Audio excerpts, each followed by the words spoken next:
Welcome to the acclaimed podcast, The Deep Dive, featuring your esteemed hosts, Andy Molitor and Drew Dinsick, powered by BetSperts. Welcome to The Deep Dive. Final team of the AFC North. Your expected winner, Baltimore Ravens. The Baltimore Raisins. Baltimore Ravens, Andy. A little bit like the oops, here we go again meme. You're going to believe in these guys again? Oh, shit, here we go again. Oh, shit, here we go again. Or is it different now that we have moved on from Harbaugh and we might have an adult? It could be crafting some defense. Maybe. I think how much of your, if you are just anybody out there listening who wants to form their own opinion, what percentage of it is just Minter based?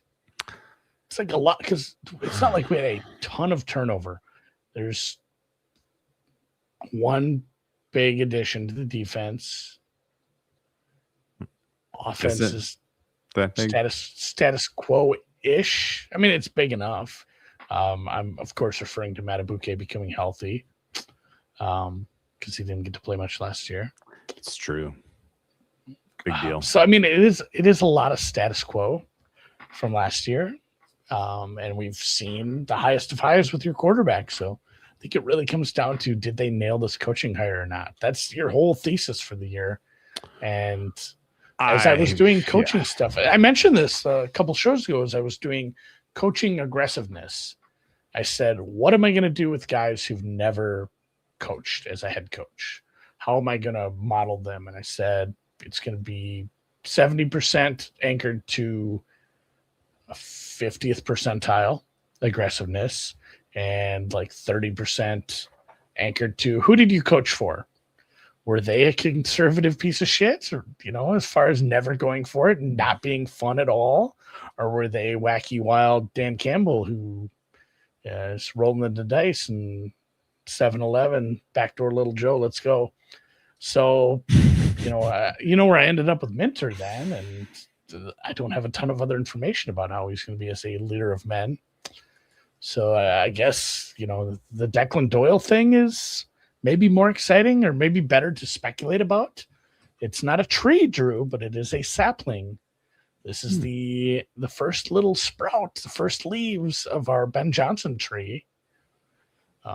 As we start to fall in love with, whenever we fall in love with a coach, especially an offensive coach, people will start hiring anybody and anything that has ever even brought him a latte, as you've seen with McVay and Shanahan. I mean, even Shanahan's defensive coordinators were getting poached every single year for a while. So Declan Doyle coming over from the Chicago Bears. And then our DC is Anthony Weaver, who was here before I think he left in the mass exodus 2 years ago, where they lost McDonald and then like three other defensive coaches at the same time. Yeah. And now he's back. So he has some familiarity with the team, some familiarity with the roster. Obviously, Minter is your guy at that point, though.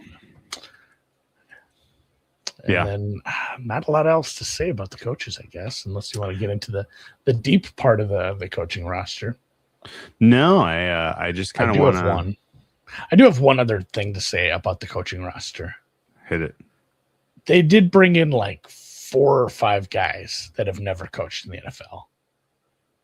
Like one of your linebacker coaches, your defensive line coach, your passing game coordinator. There's like Michigan, Duke, Notre Dame. You got your one of your defensive backs coaches is from Navy. A lot of first-time NFL jobs on the roster. So it's going to be a scattershot of, let's see what we get here. I like fresh blood. I don't always love going college to NFL. It feels like that's about a 50% hit rate. We've seen a lot of failures in that sense. I'm going to try not to get excited about the Ravens.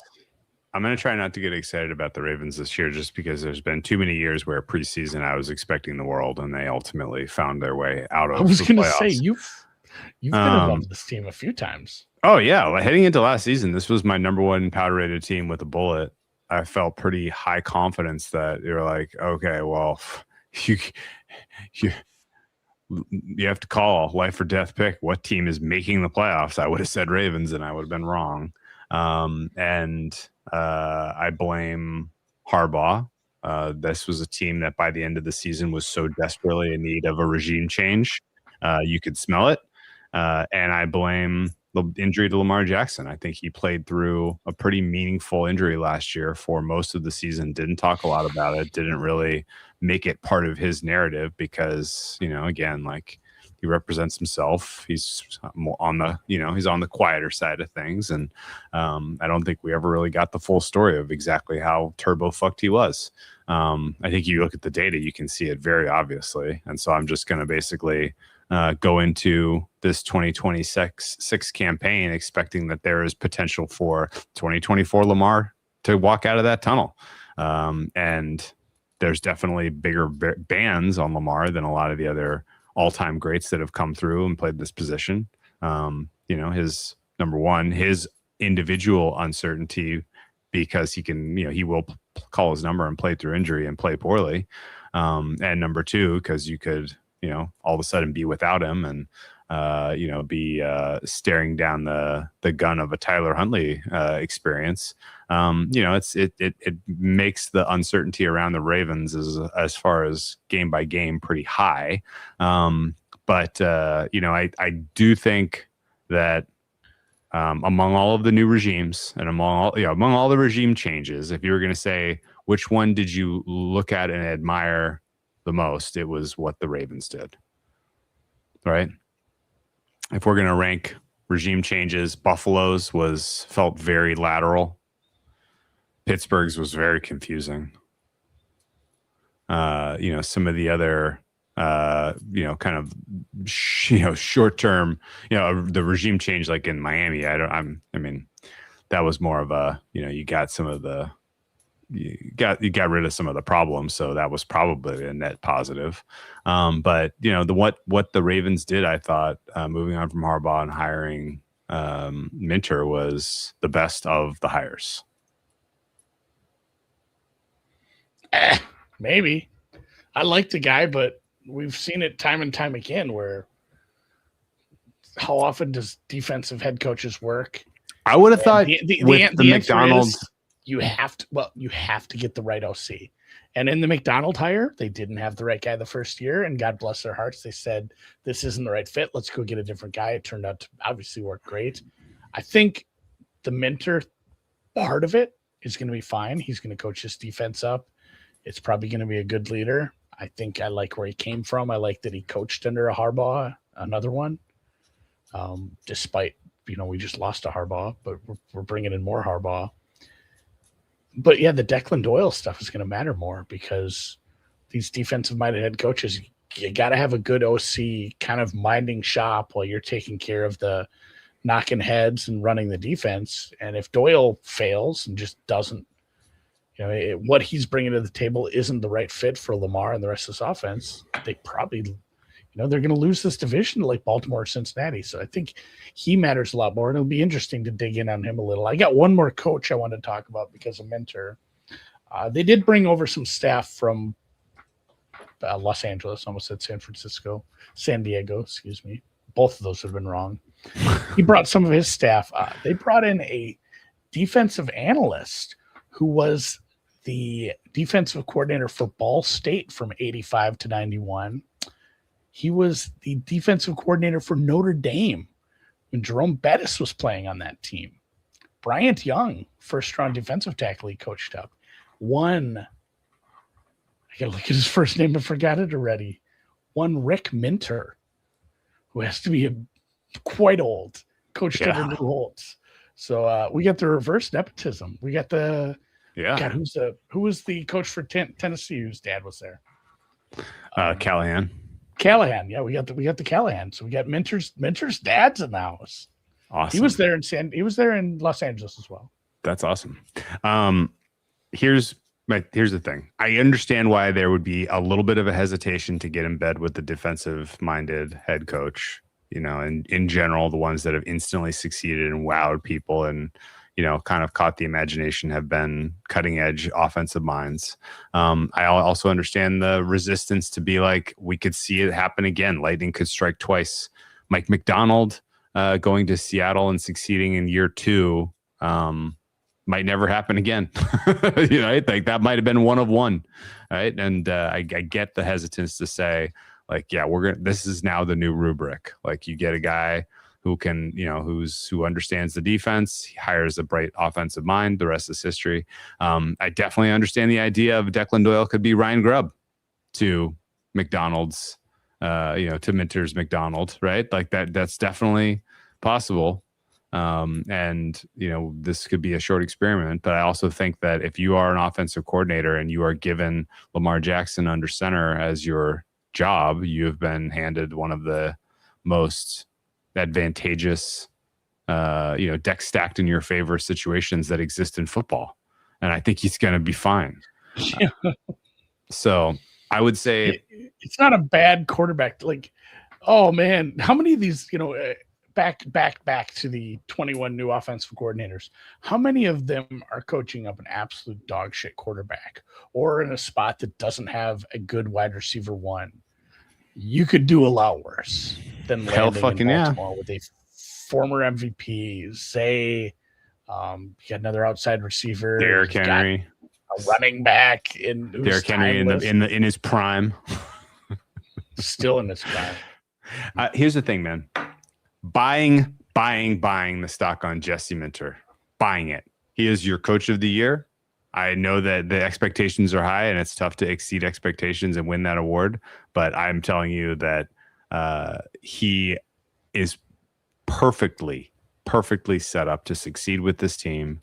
And I would point out that the major takeaway of his experience in LA is that he always had his team well prepared, and they achieved year in, year out as more than the sum of the parts.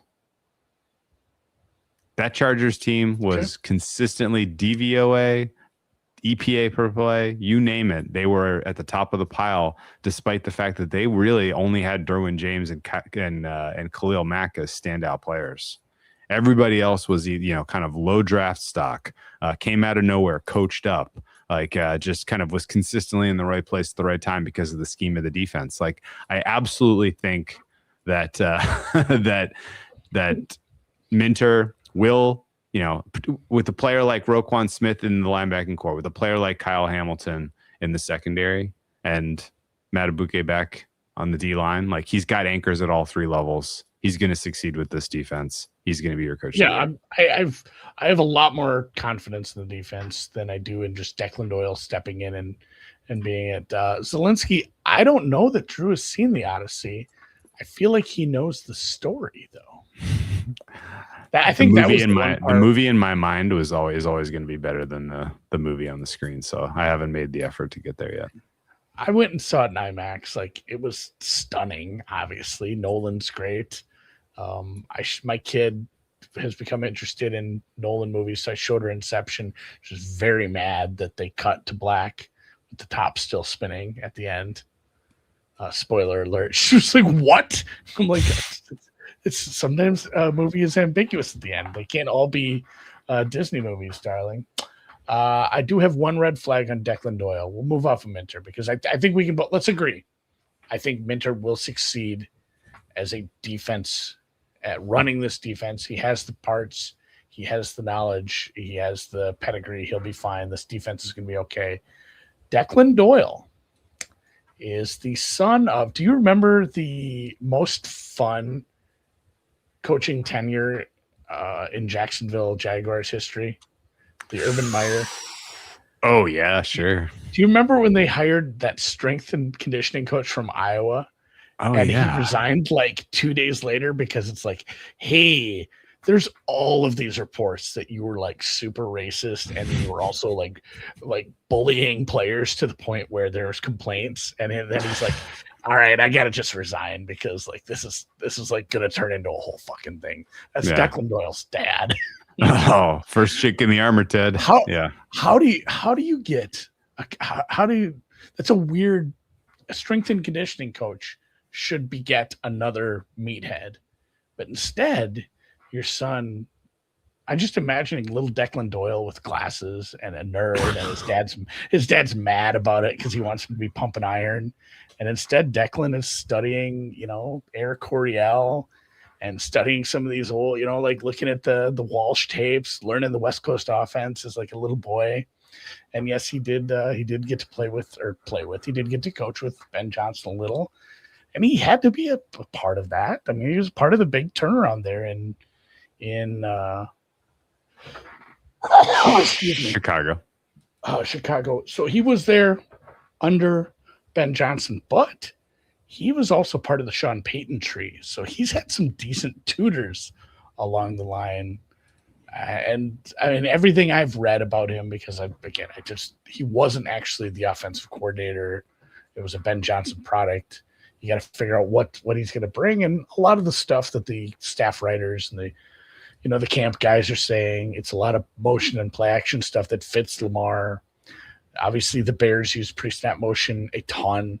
He's going to bring a lot of the same stuff we saw, the motion plus the zone runs. It's friendly for a quarterback who has the legs and the arm. So it does seem like it's gonna. The only thing that good fit.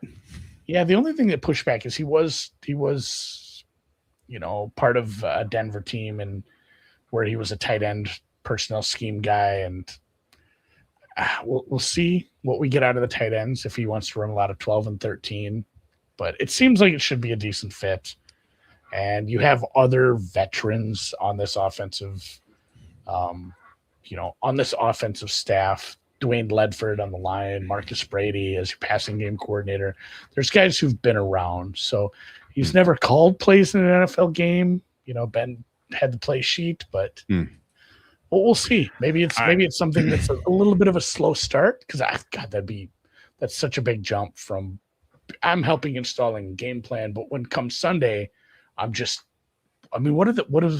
an OC do if he's not calling plays on a Sunday? What do you think that guy's doing? Is he the guy that's over there? You're writing down everything that Ben Johnson is doing so you can copy it when you get the chance. Yes. You're taking. It's like you're the guy who prints the company customer list for the time he's going to start his own business. Exactly. He's just making notes he knows he's in that tree.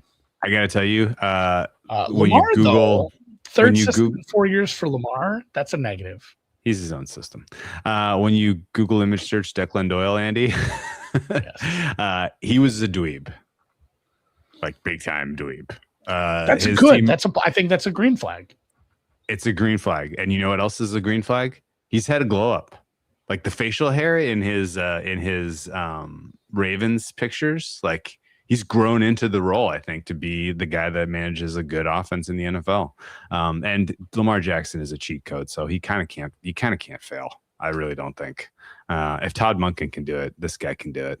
I definitely one last red flag on him from Camp please. Report. And I truthfully think this is he can't decide if he wants to be on the sideline or in the booth. And he said, "I'm just going to use the preseason to figure out what I like better." Like, so he's still making a lot of decisions. I don't love that. I want a guy who's got some convicted in his convictions. Well, I think when it's your first year on the job, it's probably that it's harder. Yeah. George Harrison's solo shit was pretty good. Did he add Gary facial hair in that time frame? Is that the parallel?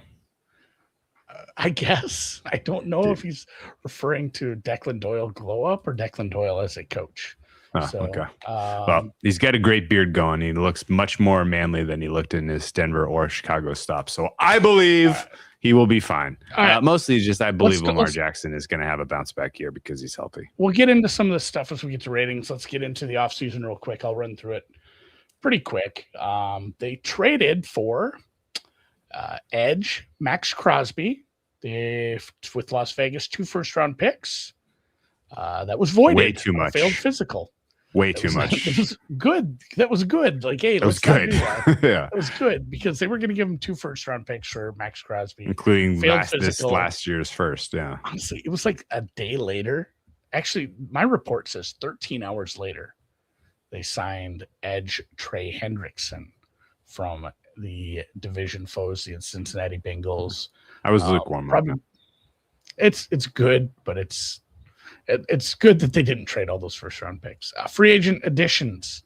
Is there anyone you're excited about? Because I'm going to list some names Ethan Pocic from Cleveland. They poached the division a lot. This is something they need, but they needed it because of the loss at center. John Simpson, he's going to be a starting guard. He's your left guard. They got him. Both those guys are minuses. The loss of the people behind them they lose? What's the guy they lost? Linderbaum. Linderbaum. Yeah, considering what Linderbaum got paid for, that was a correct thing to let that go. Yeah, he went to Las Vegas. He's getting like $30 million a year. Getting a lot. So that's fine. Ethan Pocic is your new center. John Simpson will be your left guard. Durham Smythe from Chicago, cheap tight end. Jalen Hawkins, a safety from New England. Danny Pinter. He is probably in that conversation too with Pocic. I think that's a camp battle. We'll triple check that. And Jovan Gwynn, another guard to add to your roster there. You lost John Harbaugh in the offseason. That happened. He was fired after 18 seasons and 193 wins. We mentioned Tyler Linderbaum going to the Raiders. He was your starting center. This is one of the concerns I had with the 12 and 13 personnel. Likely and Kohler, your second and third tight ends, and Likely was kind of more 1B than 2, honestly. Yeah. They both departed, so you're thin in that room. You lost 3 edge/outside linebackers and Darius Washington, Draymond Jones, and David Ajabu. It is what it is. You're going to have some churn there. You lost your punter, Jordan Stout, and Alohi Gilman. The safety, Stout, is being replaced by a rookie. We'll get to that draft class where you drafted Vega Ioane, the guard from Penn State, at 14. Your day one starting guard, confirmed right guard with Simpson on the left.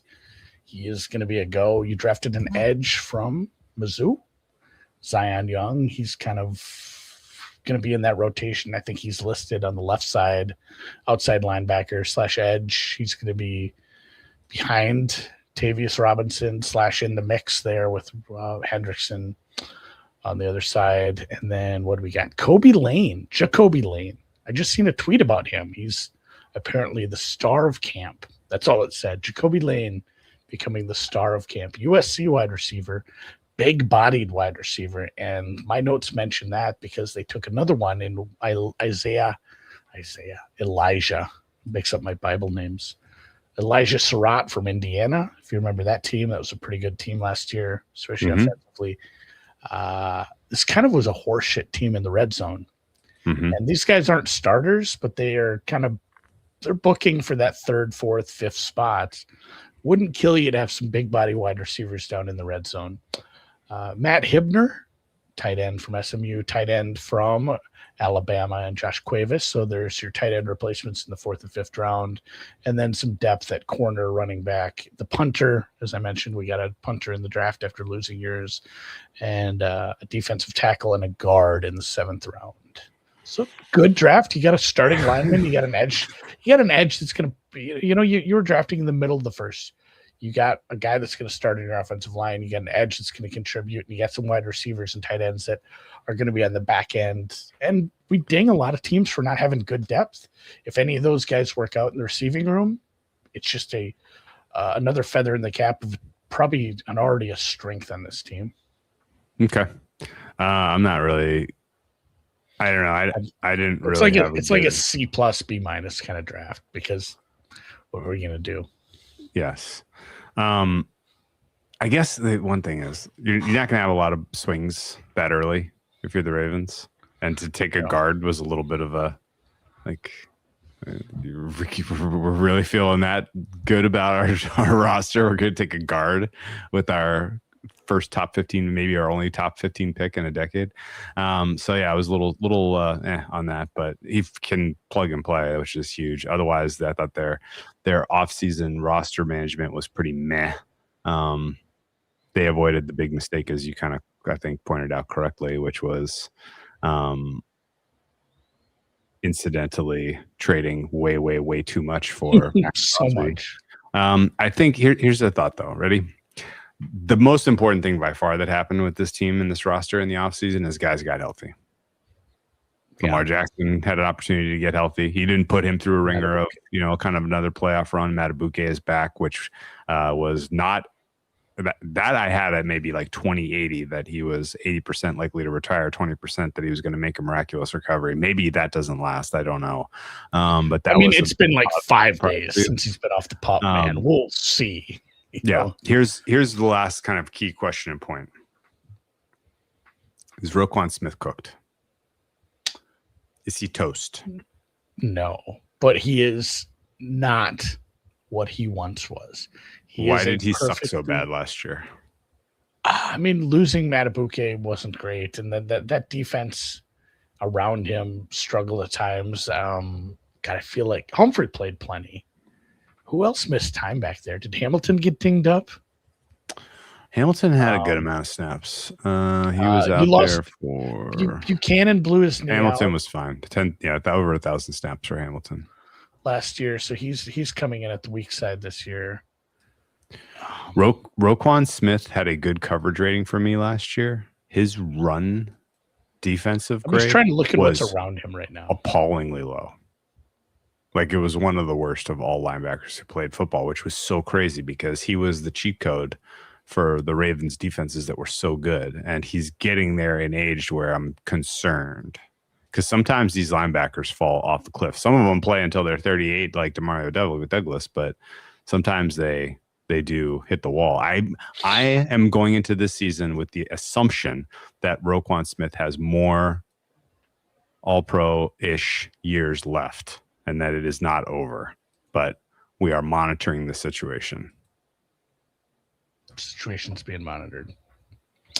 Yeah, it was a offensive or off season, but we will talk very kindly about it if Declan Doyle and Jesse Minter turn out. Yeah, good hires. If you nailed your coaching hires, who cares about the rest of this? Yeah, seriously, and I think they did. So we'll see. Let's get to ratings, but before we do, you going to Circa tomorrow? I'm going to go to Circa tomorrow. I'm going to fly there and I'm going to hang out with the Bet Bash crew. And I'm not going to sign up for the contest yet. I will do that on sign up weekend. But I'll be scoping out the numbers, seeing what the overlay is looking like at this point. I'll be talking to our friend Jeff Benson. I'll try to talk to a few people. I might actually bounce around, try to find Dylan and some of the guys who work there. Yes. Great. Hang out at the overhang bar. Great crew that works down at Circa. But yes, these previews are brought to you by the Circa contest, Circa Millions, Circa Survivor, and Circa Grandissimo, for that guy who needs a little extra in his life. And by extra, I mean 100x extra. But yeah, get out there. I just posted about it today. We do get some questions about proxies. I posted who we use. Football contest, Vegas Maddie and Tony, both great. I've dealt with both of them for years. Sign up in Vegas, play from anywhere, man. Win millions, dude. I won some money last year. Drew's hit some payouts on quarters over the years. We're gonna win some money this year. We're gonna win money this year. You guys are smart. Go win some money. It's funny that today is Bengals and Ravens Day, and those two teams played on Thanksgiving and were very consequential in the Grandissimo. Knocked out half the pool, but they ended up splitting because the other half of the pool had the Eagles, who lost to the Bears.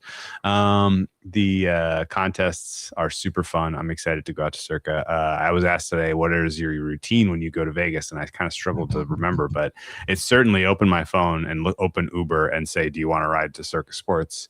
Somehow it always knows that's where I'm headed when I get off the plane in Las Vegas. And then hanging out at the overhang bar after you get in and drop your bag off, watching some sports, meeting with people who are there, hanging out in the sports book. Awesome tradition. So thank you to Circa. Looking forward to experiencing it. Yeah, this time this tomorrow weekend. Night. Yeah. I'll be at the 8 East. Let's talk ratings, Andy. We mentioned it previously. I will repeat it. I don't believe that the sample of Lamar Jackson from 2025 is indicative of a decline. I think it is indicative of playing through injury. And so therefore I am weighting effectively, giving only 30% weight for him to his number last year. I'm giving 50% weight to his 2023 number and then 20% weight to his 2022 number, which in aggregate gives me an 8.4 for Lamar Jackson in terms of expected performance percentile. Interested to see how he gets compensated this offseason. He's due for another contract. They're going to have to get that thing worked out soon. I hope that doesn't become a distraction. But Lamar's my QB3. Yeah, he's up there for me. I'm an 8 flat. So I think I'm a little lower than you just in general on all of the quarterbacks. I did penalize it a little just for the great unknown of Declan Doyle. As I said, I weight the offensive coordinators in a little heavier. So okay. 8 is still very high. It is. It's a good number. I think it's 3 for me as well. Okay. Skill position is tough. You have Zay Flowers. You have the question mark of what will Rashad Bateman ever be a thing. A lot of young, unproven wide receivers on the depth chart. Million-year-old Mark Andrews. 1,001-year-old Derrick Henry. I'm coming in a little high, but this is a fragile number. I'm at 6.5 for them for now. But 1 or 2 injuries, and this starts to look real fragile. Yeah, as I mentioned, you got Zay Flowers, great. Your number 1 is a slot guy, and that's fine. I think that's okay.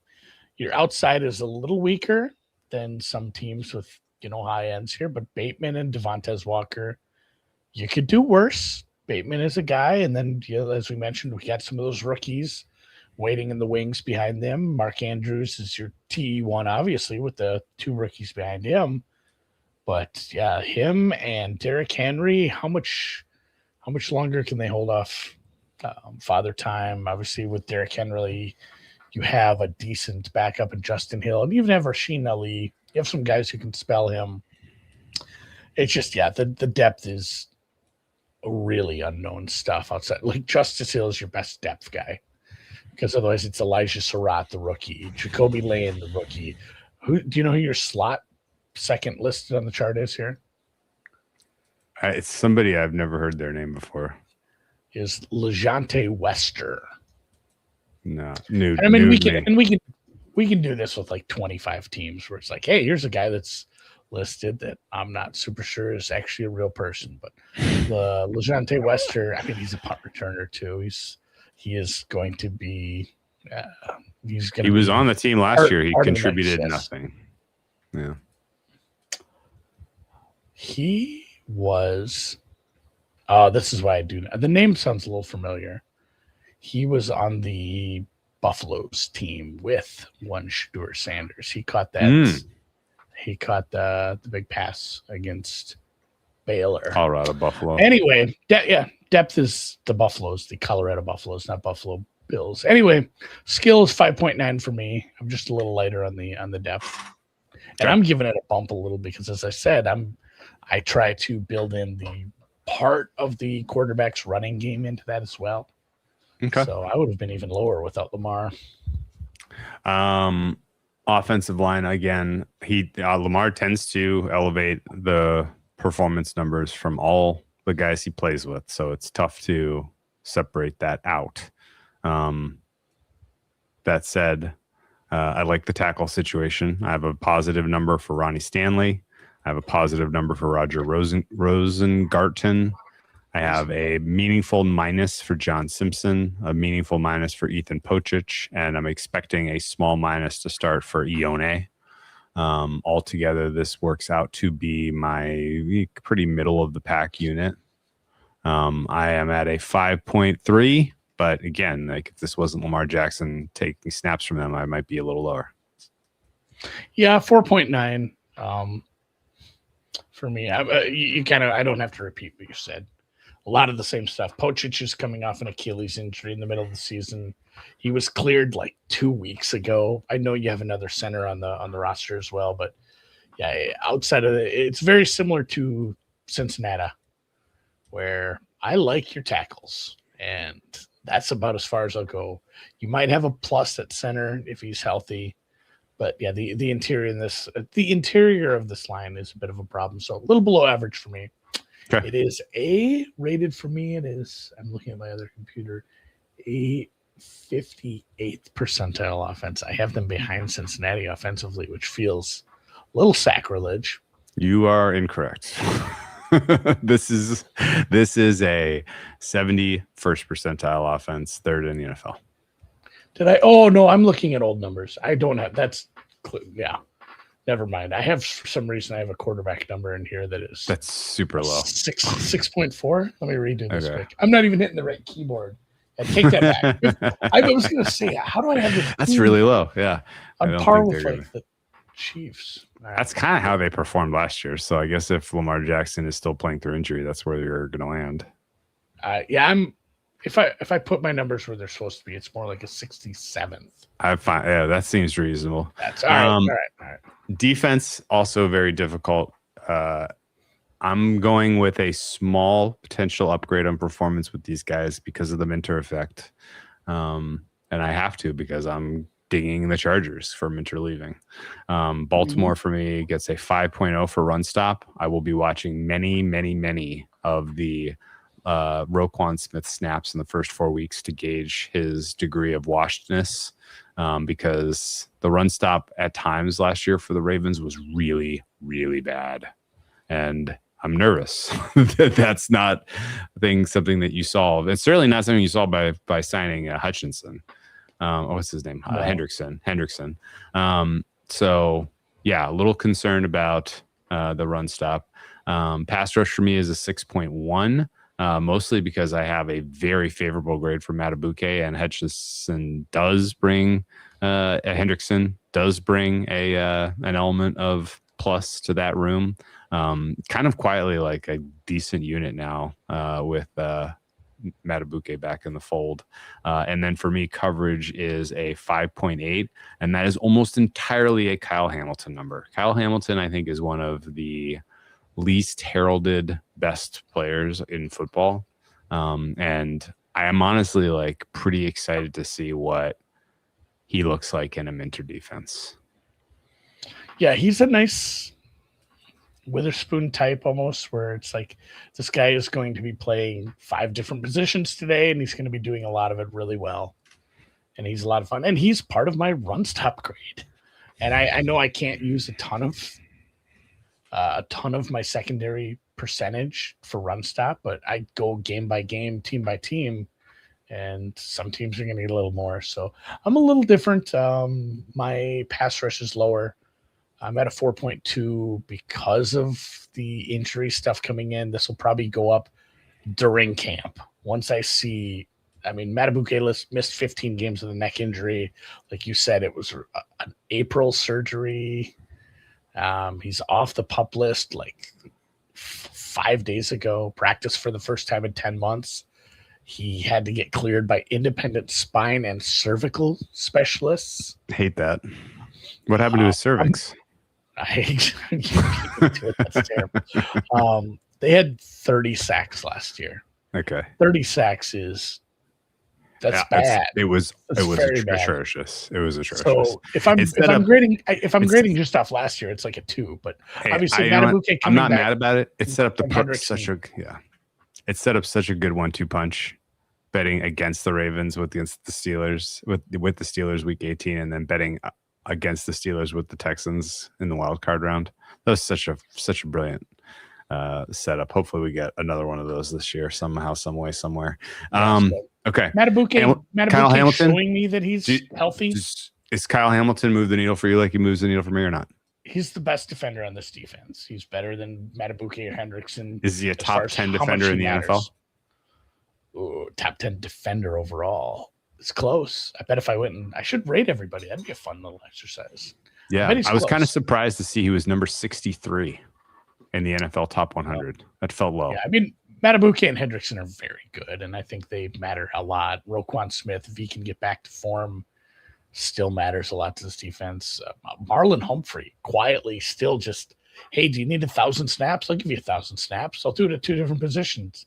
You need me at slot, you need me outside. I'm still very versatile for a guy who's, I mean, like 32, 33. So let's get to that run stop. I'm higher than you.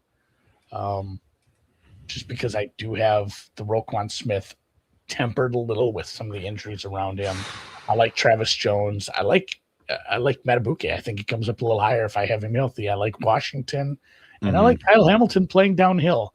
This is a good run front, even when they were hurt. There were times where this was a pretty decent one, and my personnel only grade for the core is pretty high, and then my coverage is higher as well. I'm at 6.4. I don't really like the corners. Like I said, I'm fine with Marlon Humphrey, especially if they play him at nickel more. Wiggins and Awuzie are fine, but I really, really like Hamilton. And I think Starks is pretty good free safety. Where was Awuzie last year?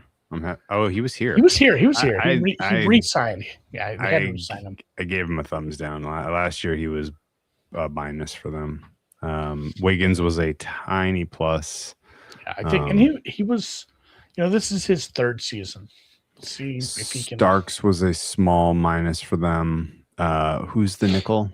Humphrey should be but that's the thing.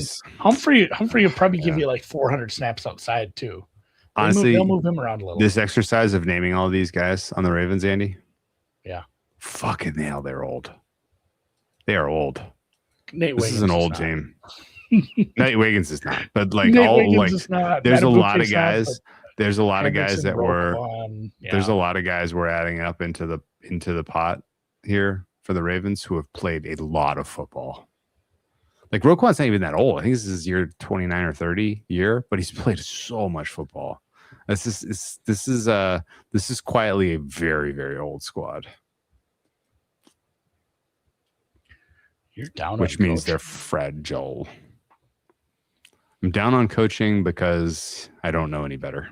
Yeah. 3.3 we got a guy that's making decisions that we don't know. I'm giving the new decision makers like a 33rd percentile and going to go from there. So 3.3. Special teams, I'm at a 3. The special teams better this year with what's his name gone? With Harbaugh gone? We're giving an upgrade to the special teams with their special teams head coach fired? Last year, I think DVOA was 12th in the league last year. They have a good long snapper. They have good enough. Wester is your punt returns. Ali, the running back's your kick returner. Everything was fine. Slightly above average. Loop's good enough as your kicker. Okay. Just above average. In its totality, my final percentile you're replacing your punter. Okay. Replacing the punter, so okay. Maybe you're right. I don't know. I like I told you, my special teams numbers were just carryovers from last year, and then I wait and see what you come up with, and I change mine. Final percentile for me for the Ravens, 65th. You're a 63rd percentile team. This is meaningfully lower than I went into last season with this team rated, but it's still quite high. I'm a plus 4.87. This is still, I think this is a top 10 defense. I think this is a top 3 offense. There are very few teams that have top 10 both. Ravens for me are going to be the number 3 power rated team overall behind Rams and Seattle. But they're good, man. This team has potential to be the best team in the AFC, and that is why they are currently the market favorites. Let's do your top 5 quick. My top 5 in order. The Los Angeles Fighting Rams. Mm-hmm. And that is pre-Aaron Donald. Rams, number 1. Number 2, Buffalo Bills. Number 2 for me is Seattle. Number 3, Denver. Baltimore. Number 4 for me is Seattle. Buffalo. And then number 5 is Baltimore. I think we have the same kind of team. Depends where you have Denver, I guess. You're close. Denver's 6 for me. So your 5th is the Eagles or the Niners? The Eagles. Okay. My 6th is the electrical substation. My 7th is the Niners. I have the Niners at 12th because I think their defense is going to be pretty bad. I got to revisit that. I haven't made adjustments for all the injuries. Anyway, I'm about at a +4 here. So we are both saying this is a top 5 team. Okay. The market has the Baltimore Ravens as the 4th best team at a +3.3. So not all that different. Right now, the Ravens are the odds-on favorite. Help me out for a second. Odds on. If you say odds on, does that mean they have to be? It has to be over 50%. Okay, so they are not odds on. I don't think you need to devig it either. Even if it's -110, I think you just say odds on. Actually, so I'm showing some places are going. I apologize. -110. The Buffalo Bills are a short shot to win by a lot. What is this right? Am I looking at the right numbers? No, Buffalo Bills are +363 to win the AFC right now. I mean, it depends where you shop. Has somebody been just drunken smashing the Bills at Chris? You open a freaking odds screen because you always just go with Chris, and somebody has always just smashed somebody. Then you get mad because it's like 350 when the market has 5-1 clearly out there for the Bills. Okay, what's the good odds screen for this? Bills. I mean, I just use the 4-for-4 one that they give me. Okay. Because but anyway, the Bills and I have Bills and Ravens close to each other. A lot of you get around 5-1 for either. Kansas City and New England trailing them. I have 615 on the Ravens. I'm staring at it right now. I want to bet it. And then big number. If you look at Super Bowl in totality, obviously the Rams are numero uno with Buffalo. They're taking to win 25K. Some people have more money than sense. Okay. More dollars than cents. That's a fun way to say it. I already made my bet on the Ravens, and it's Minter Coach of the Year. It's not that much better a price than AFC +615, and you get to avoid the potential for a Lamar Jackson pants pooping in the playoffs. Ravens right now are +450 to be the 1 seed. I agree with that. I think a 1 seed, new coach, even with a super team on his roster, is still live to be considered for Coach of the Year. So he is. I will admit 100%. He is fighting the uphill battle of the perception that the Ravens are great already. That's tough to overcome, but not impossible. Am I stupid for this opinion? No. I mean, I don't know if I'd go as far as stupid, wasteful maybe, but short-sighted. I don't know. I'm in at +850. I like this team. There's just not a lot I view as like value. Jackson MVP, 8-ish. I don't think Hendrickson has a legitimate shot at DPOI. Minter Coach of the Year is a little short. I think he has a good case if he takes back the division and Lamar looks really good. And more importantly, his defense comes into play, which is funny because it's going to be like, oh, you really fixed this defense. What did you do? It's like, Matabuke didn't miss 15 games, idiot. He's not going to say that, but he could. No real rookies that I think have a shot at either of the awards. Comeback, probably not anybody in that mix either. Offensive Player of the Year, man, it'd be tough to get. Somebody asked me this the other day, and it was like, can a quarterback win Offensive Player of the Year anymore? It just feels weird how they've been voting on it lately. Like, it is just, hey, we have to give this, like, quarterbacks are always getting MVP from here on out. Yeah, we have to give this other award to a non-quarterback. So yeah, the second quarterback has changed to fantasy football MVP. Yeah, if you are the second best quarterback, you are getting the second place vote on 2 ballots. You are my second place MVP vote, and you're my second place OPOI vote behind whatever receiver had the most yardage, or if a running back got 2K or something. So it's a weird spot for that, and I don't know that Lamar is a good bet there either. Yeah, I mean, look at the voting for look how high Christian McCaffrey was in the voting for last year, and try to figure out why, because he was not the most viable running back. That's it. Yeah. Win totals like kind of at 11. You know, it's real juicy to 10.5 over, juicy to the 11.5 under.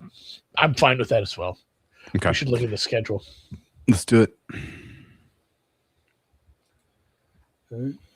Baltimore. We got a lot of graphics and schedules all of a sudden. I found it. I did it at the same time as you. All right. Baltimore Ravens, Andy, are favored in all but 3 games. The 3 games where they are dogs are I am betting Buffalo. this Maple money. ACOI Doyle Assistant Coach of the Year. There we go. That's fun. People got to know his name. They got to respect his beard. The 3 games the Ravens are dogs this year. Week 8 at Buffalo, 2.5-point dogs. I predict they will be favored in that game. Week 12 at Houston, plus 1.5-point dogs. I predict they will be favored in that game. And week 17 at Cincinnati, plus 1.5. That looks right to me. I think that there is a lot of scope for the world to snap back to reality. There goes gravity. And give the Ravens like a +6 type of rating if they flex a bit in the early going. And the test is probably that at Dallas game week 3. That's going to be watched by everyone on earth. It is an international game at a 4 p.m. start. What are we doing? Is that Rio or Sao Paulo? Rio is in South America. Yes, Rio. That game will be carefully watched. And I think if the Ravens take apart the Cowboys in that one, particularly on the strength of their defense, you could see people start to really put them in rare air at the top of the AFC. That next stretch of games, Tennessee, Atlanta, Cleveland, like now we're just padding our number here. And a world where the Ravens go into their week 7 matchup against Cincinnati for the top of the AFC North preliminary standing. I could see them being 6-0. What do you think? Realistic expectation that they're undefeated that late in the season, or you think they stub their toe at some point?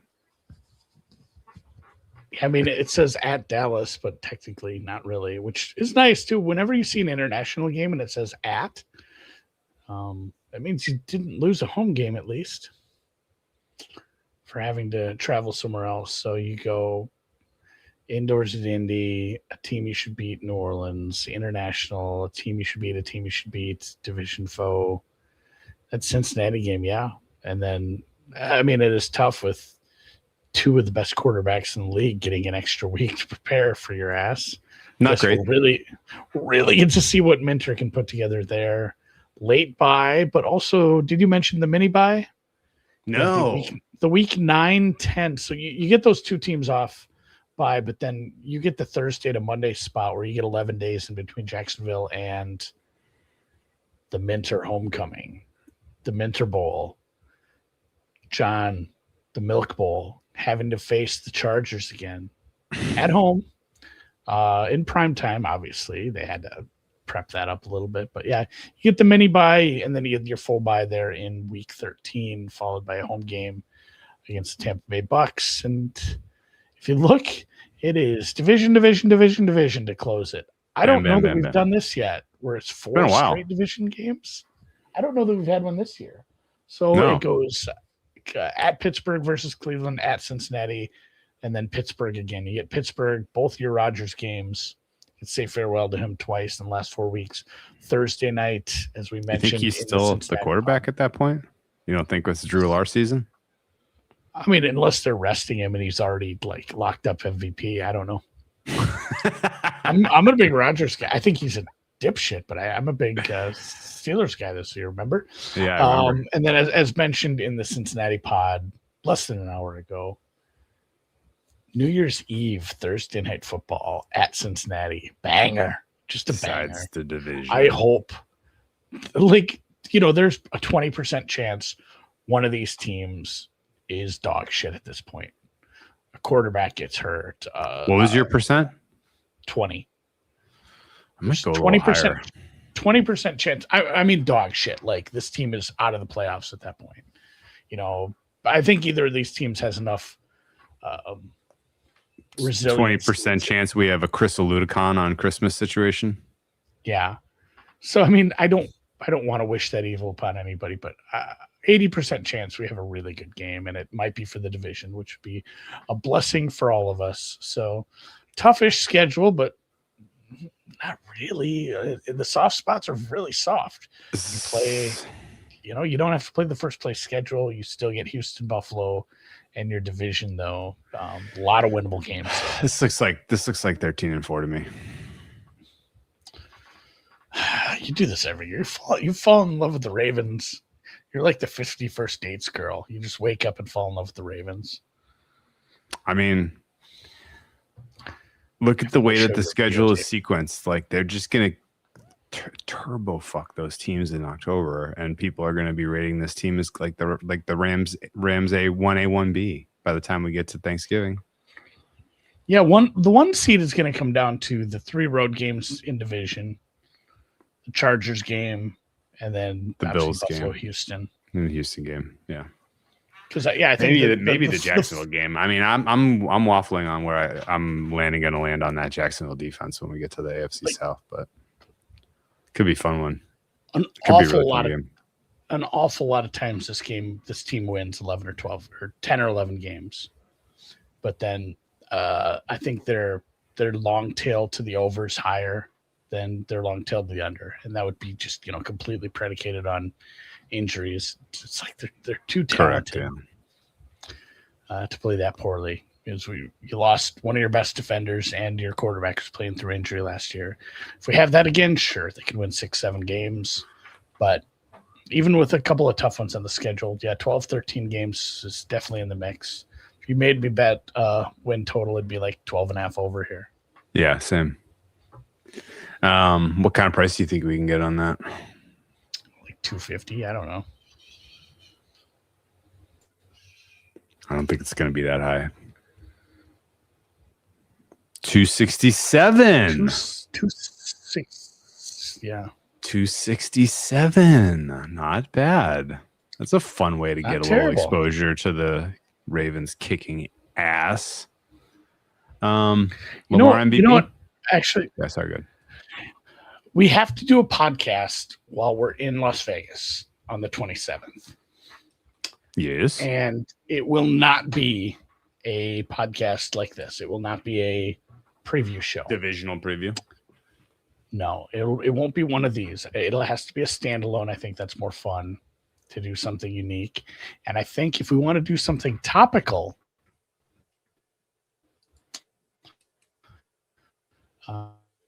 I've had a lot of people, including people who I consider smarter and better. Did I just glitch out? I just had 3 tabs restart. Yeah, you did. You're back though.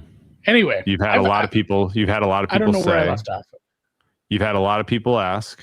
I've had a lot of people say something. I haven't gotten to it yet, including several bettors that I consider smarter and better bettors than me, bringing this up in conversation. Just like, hey, how are you using prediction markets? Are you doing? And somebody asked me, like, are you trading stuff on golf and like getting off of it at certain points? Yeah. How have you decided to use that? And like, does it have to be a whole different philosophy? Like, I think there's a whole bunch of money to be made the way we approach the NFL season. There's a bunch of money to be made grabbing positions with the expectation that we're selling it. Because you can do it either way. It doesn't have to be, I think this team's going to be hot. I don't know what's going on with your internet, man, but you're getting nuked. I love the idea. We are absolutely going to do this. You're on in the season and sell them. It can be a no. Wow. Something happened. You could bet on the no and later on. Whew. Something happened to your internet, man. It is a struggle bus. I love the idea. Let's put a pin in it. and we will certainly hit that as a standalone topic when we're there for sign up weekend. I will say it does feel a little backstabby to do that at Circa, but let's do it.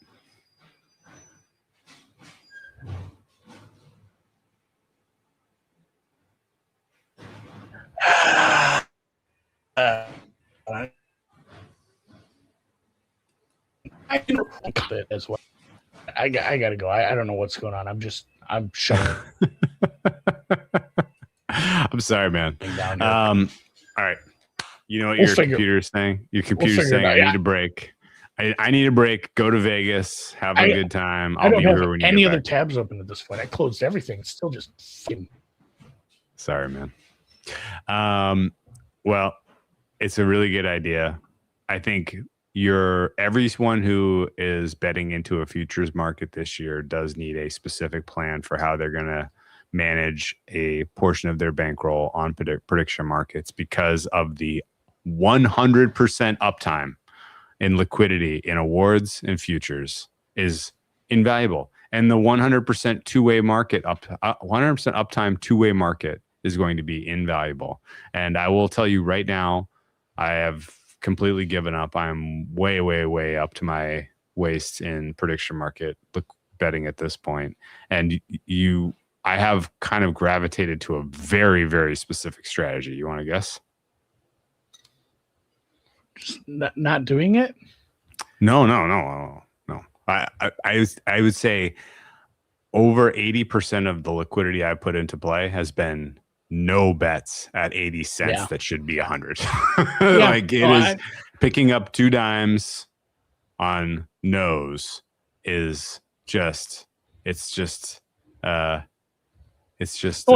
like crack. I think there's a lot of that at the beginning. There's a lot of that at the beginning of the season where I think there's going to be some no's, just like on teams to make the playoffs or teams to win their division. We're going to bet the no at 50 cents to start the season, just based off their matchups early or how we feel about them early in the season. Watch it go to 80 and get off. Sell it at 75. I've made some money. It doesn't. I think you need a different mindset. And I know maybe you're right about doing it at Circa feels a little weird, but we're promoting their contests. I mean, it's not like they're in every state. They're not allowed. A lot of it isn't allowed in Vegas. Yeah. All right. No Vig just went from sweepstakes model to prediction market overnight. Ooh. They switched it up, and I don't think they're allowed in Nevada. Because it says available in almost every state. I think it might be 49. I love it. All right, man. Enjoy the Hall of Fame game. Enjoy the Bet Bash if you're headed that way. And we will catch you. What day is your tennis seminar? Thursday at 2 p.m. We will be talking tennis betting. Watch.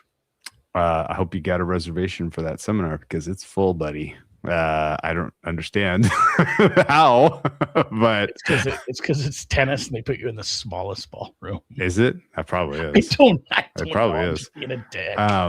There probably is. Anyway, it's in the bathroom. There's like standing room only to hear us talk tennis betting. Who knew? The thing I was going to tell you. There's more people this year than there were last year. They released more tickets. It's 800 rather than 700. So okay, cool. It is just a fuller event as well. Cool. Andy, you guess what this is? It's halftime, buddy. Oh, halftime of the NFL. 16 out of 32 are done. What division do you want to do next? Obviously, the NFC West. I don't even think it's a question. I don't even think it's a question. I don't even think it's a question. Oh, man.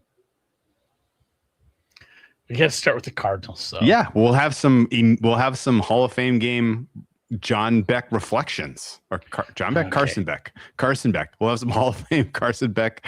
Hot off the presses data. It is like watching the world's worst rom-com that you hate before banging the hottest girl you know 3 times. The Hall of Fame. The Cardinals into the other 3. Oh, yes. Because the other 3 are going to be a lot of fun. The Cardinals can be kind of depressing. I honestly And I love Love Actually. Great call. Wait a minute. Andy, Love Actually. Is that the Christmas one? Gosling. What's with Gosling? Oh, Love Actually. Love Actually? No. With Steve Carell?